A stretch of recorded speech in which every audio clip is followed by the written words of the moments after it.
وَاذْكُرُوا اللَّهَ فِي أَيَّامٍ مَّعْدُودَاتٍ، اور اللہ تبارک و تعالیٰ کی یاد کرو گنے ہوئے دنوں میں۔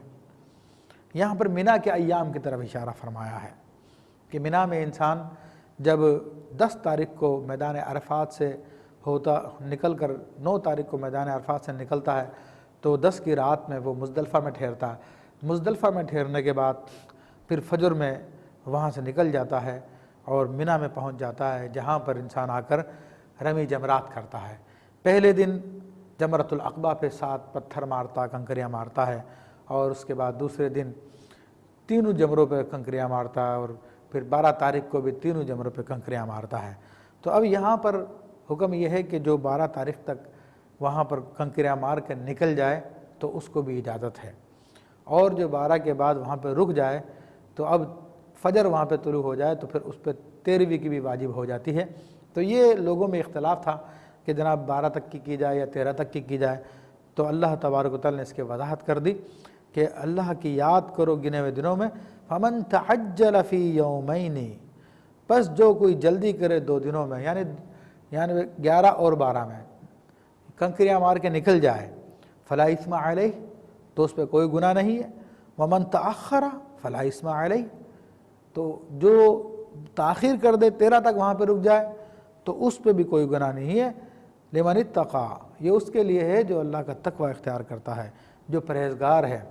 واتقوا اللہ، اللہ کا تقوی اختیار کرو۔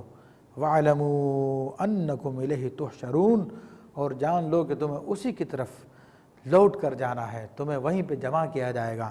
تو یہاں پہ اللہ تبارک و تعالیٰ مختلف آیات کے بعد، چند آیات کے بعد قیامت کا ذکر فرماتا ہے، اور فرماتا کہ تمہیں اللہ تبارک و تعالیٰ کی طرف لوٹ کے جانا ہے، اللہ تبارک و تعالیٰ جلد حساب فرمانے والا ہے۔ تو یہ اس لیے کہ عقیدہ آخرت کا انسانی زندگی پہ بہت زیادہ اثر پڑتا ہے۔ جب انسان کو یہ معلوم ہے کہ مجھ سے میرے تمام اعمال کا حساب کتاب کیا جائے گا، تو پھر وہ تمام اعمال سوچ سمجھ کے کرے گا، اللہ کی نافرمانی سے بچے گا اور اللہ کی اطاعت کی طرف دوڑے گا۔ تو اللہ تبارک و تعالیٰ نے بار بار اس بات کا ذکر فرمایا۔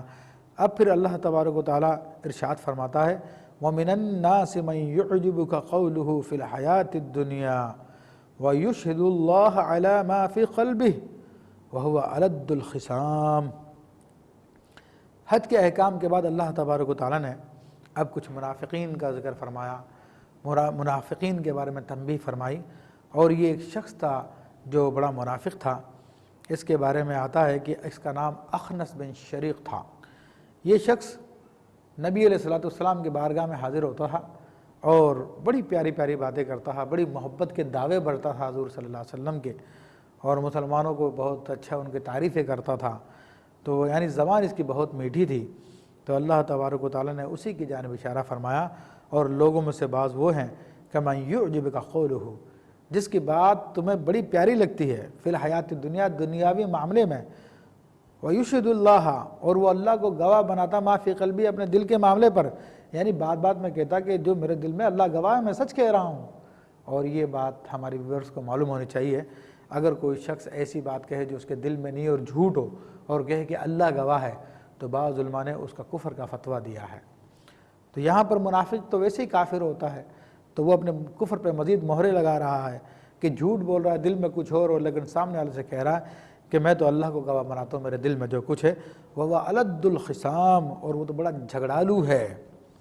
پھر مزید اللہ تبارک و تعالیٰ نے اس کے بارے میں بیان فرمایا، کیونکہ وہ مسلمانوں کو تکلیف بھی دیتا تھا، مسلمانوں کو نقصان بھی پہنچاتا تھا، مسلمانوں کی کھیتیوں کو بھی اس نے آگ لگائی تھی۔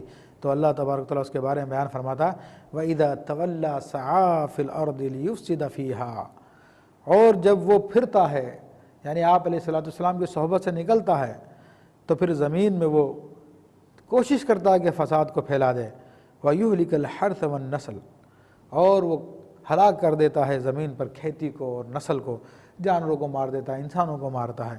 تو یہ عمومی طور پہ منافقین کے بارے میں بیان کیا گیا، اگرچہ کہ شان نزول کے اعتبار سے خاص شخص ہے اخنس بن شریق، مگر یہ عمومی منافقین کا یہی کردار ہوتا ہے، وہ آپ کے سامنے آتے ہیں تو پھر بڑی اچھی اچھی باتیں کرتے ہیں، لیکن پیچھے جا کر پھر وہ فساد پھیلاتے ہیں۔